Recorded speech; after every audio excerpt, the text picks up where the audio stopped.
If you go down to the river, you might just ruffle some feathers, because deep beneath the surface, something foul is waiting. Welcome back to Hen House Files, the only channel where the clucks are creepy and the stories are extraordinarily disturbing. If you like your horror with a little poultry twist, you've come to the right roost. Today's story is about a family trip into the woods that turns into a nightmare after something unholy drags a father into the depths and sends something back that looks like his son. But first, make sure you're subscribed, or we might just send a ghost chicken to peck at your window tonight. Let's get into it. In the summer of 2019, the Randall family, Mom Christine, Dad Jared, and their two kids, 11-year-old Max and 9-year-old Ellie, decided to go on a weekend camping trip in the wilderness of northern Idaho.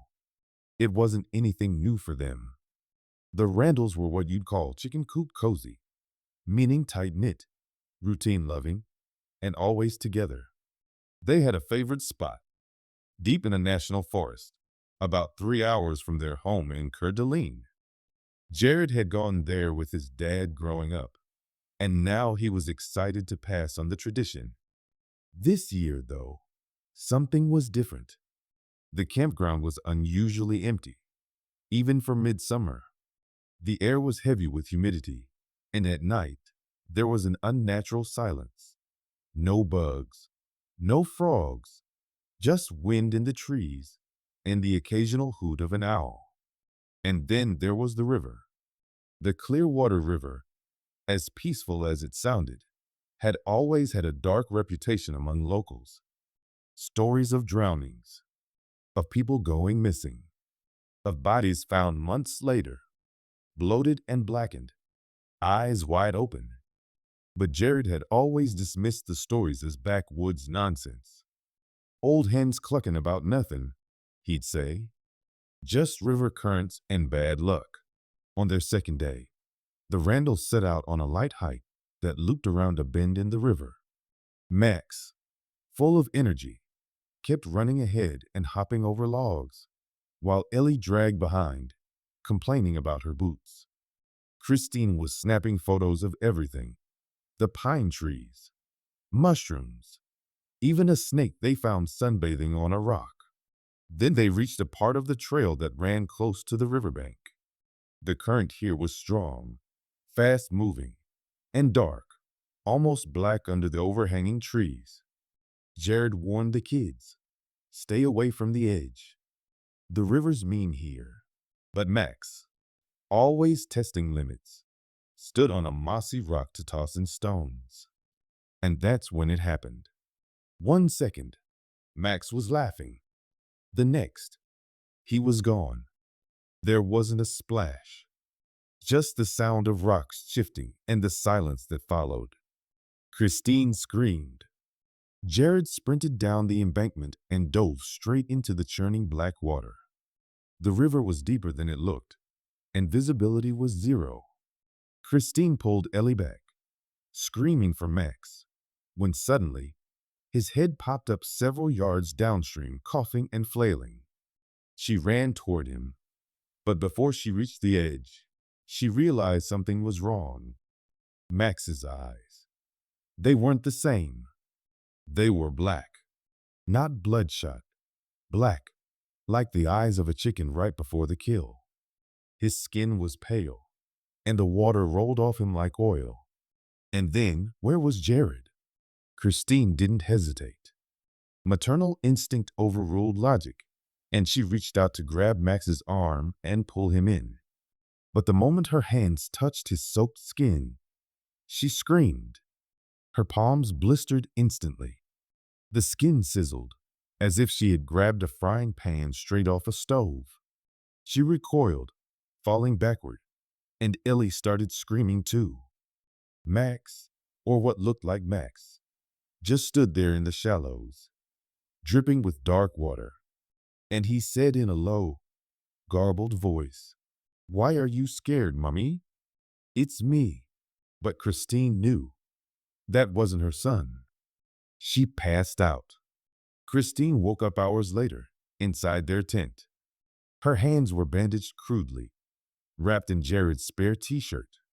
Ellie sat next to her, crying silently.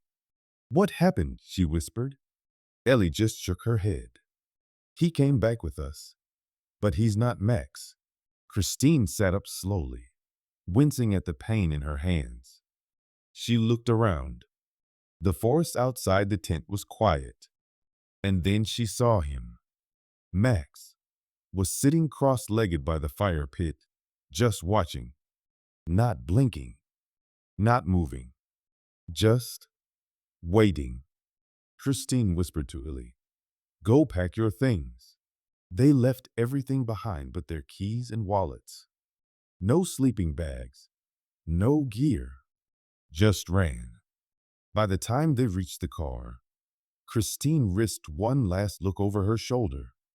Max hadn't followed, but as they drove down the dirt road, every time she checked the rearview mirror, she swore she saw something just off the road, moving with them, watching.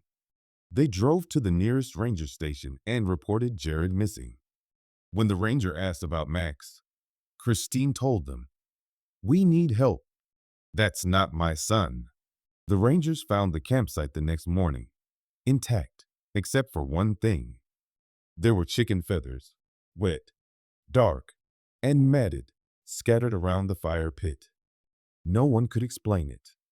Max, or the thing that looked like Max, was never found. Christine and Ellie moved in with her parents.